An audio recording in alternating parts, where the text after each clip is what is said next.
All right, hey guys, Jason here. We're up here in Franklin GMC, right here in Statesboro, Georgia. Toyota dealer over the hill. Love these guys. They do a fantastic job up here. And behind us, we have a gorgeous AT4X right there with the 6.2 liter L87 V8 engine in here, the top dog engine, the one that's been giving GM some problems, but we have new information on there.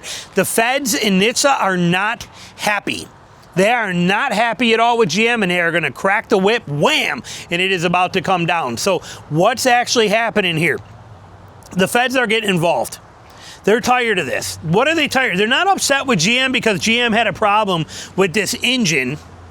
They're having a problem with how it's not being fixed and corrected. And I hope the same thing happens to Toyota over there and they start cracking down on Toyota and going after them as well too for the same kind of stuff, because we keep hearing about the Tundras. Now the Tundra engine is not as bad as this, but it is still the same problem. But GM is getting a crackdown. We have all the info. L87 6.2 originally, when they recalled this back in 2005, it was for the 2021s through the 2024s. 600,000 of them had to be inspected. If they were inspected and everything checked out, you got a thicker weight oil and a new oil filter, a pad on the back, have a great day, and an extended warranty, you were good to go. If you needed a new engine, then they pulled it out and they put it, you're on order. I don't want to make it sound like it happened in a day. Many of you guys were waiting months and months for it to be done. But they would pull the engine out and put a brand new crate engine in it, tell you were all good, and they had everything fixed and it was solved. That was 2021s through 2024s. Then the next thing you know, these replacements start failing. We see it all over. You follow Car Guy online, you watch this. He's all over this. He is the guy that gives you every piece of information on every vehicle out there. And if you're not subscribed to his channel, you should be already, because he covers every vehicle in the deep dives. He spends his days diving through forums and Facebook groups and in deep and through NHTSAs and through the he's into all of this kind of stuff, and he brings it to your attention. He has been all over what has been going on with these trucks and what's happening. These have been failing. He's put out many videos on people that are on their second and third engines. Before we even go any further, think about that. Imagine what your resale value would be on a truck if you had one in a 6.2 and it goes out and you have to have a brand new engine in it. You're already taking a massive hit. Resale's already a massive hit, to the point where I think you should be going after and suing for diminished value for GM for something like that, in my opinion, or going after them for that somehow. But imagine if you had 2 replacement engines or 3 replacement engines on your Carfax. How well do you think that's going to do? You think that dealer's taking it back if you are on your third engine? You think he's gonna give you good trade-in value? You think anybody's gonna? It's pretty sad how crazy this stuff is. Well, NHTSA has said enough. We are now getting involved. Why are they getting involved? Because they've had over 500 complaints to NHTSA about second engine failures. Over 500. NHTSA's ODI, Office of Defects Investigation, ODI office, okay, they have dove in and found out too that GM received over 6,900 same reports of secondary engine failure. NHTSA's, they're pissed. Feds are mad. They're upset at what's going on with this and how this is happening. So now they have opened up a new case into the remedy of this engine. Not the original one, okay? Not the original recall that GM did and said that they were going to fix and we'll take care of this. NHTSA, don't worry, you stay over there. We'll handle this on our side. We got it. And NHTSA's like, okay, well, do your thing. And then, well, they're not doing their thing. Now NHTSA's coming in and Chevy's like, come on, no. And here they come. NHTSA's in. Their Department of ODI is jumping in and on this, and they are going to get into their heart.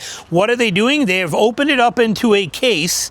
Right now, it is not a actual recall yet, but it is a probe that is turning into an investigation, and it is based on engineering here that's going on, but they are going to dive in deep into this and see, but they have expanded it. ODI from NHTSA, their department, is now investigating 2021 through 2026.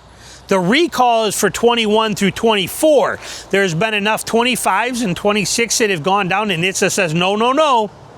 We are expanding our investigation, which could lead to another recall from 2021 all the way through 2026. We are also adding 400,000 more trucks with the 6.2 to this investigation. So where GM was at 600,000 of them is a problem, is what they classified as.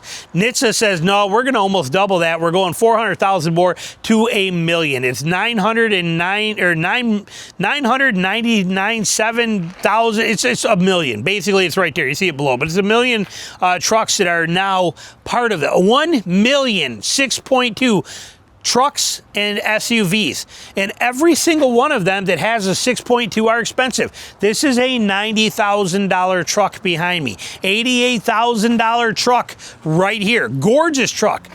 But when you spend that kind of money, we spend $80,000, $90,000 on a truck, you don't expect it to be failing. And if it does, you're probably like, okay, well, they'll take care of it and they'll get me sorted. And then you get sorted and then you go down again. And then you're like, okay, now I'm mad, but you still got to get it fixed. You get it fixed and then you drive it home and literally 1,000 miles later, it goes down again. I'd be livid. I'd go crazy. I'd be absolutely ballistic and I would be furious. And that's the way people are feeling. And NHTSA's not taking it like that anymore. They are not handling it. They're not tolerating it. So now, right now, it is a full-on investigation from ODI through NHTSA that is on 1 million 6.2s, and it is about not only the first recall, but did GM do enough? Did they fix it? How can GM tell us that they fixed this problem and made it better when they keep stuffing, again, 500 to NHTSA, 500 failed second engine complaints to NHTSA, 7,000 of the same reported to GM, 6,900. So you have a lot of them where they're taking the time and effort and putting new engines in them, and they are just going down. So the engine fix that the original recall is for is not fixing anything. How are you supposed to have confidence in your $90,000 or $80,000 truck or SUV? How are you planning? I mean, think about the Tahoes and the Suburbans and that kind of thing. These are vehicles, and the Denali's, these are family vehicles that they want to take on vacation, that they're taking kids places, they're doing stuff, and this thing can blow up on you at any given time. It's not a safe thing. And I would not want to put my family in one. And I would be very upset if this was a situation I had to deal with. And for those of you that have to deal with this, fortunately, now NHTSA is taking it more serious. For those of you that bought a 2025 and thought that you were in the clear, or even a 26, you bought a 26, you're thinking that's all been taken care of. Or as they hear on my comments, I love this when I hear this on my comments, this is old news. This is old news, or nothing new here. I love that. That stuff is funny when I hear that. Nothing makes me, nothing new here. Anyway, if you bought a 2026, and now you're freaking out about it because you start seeing this stuff in the Facebook groups and these problems, NHTSA's got your back. GM doesn't. GM's still in the world of 21 through 24. That's where it is. We'll handle that. NHTSA says, no, no, no. So good news for if you own one of these, that NHTSA is now working on it. ODI is involved. Hopefully they will get this ball rolling. They will crack that whip on GM. And GM doesn't get the luxury of just moving on to 2027 with all their new stuff and just trying to sweep this 6.2 under the rug. They can't do it no more. NHTSA says no. We will solve it. Great job, NHTSA. I hope they get it taken care of. Love your thoughts. Put them below. Thanks for watching.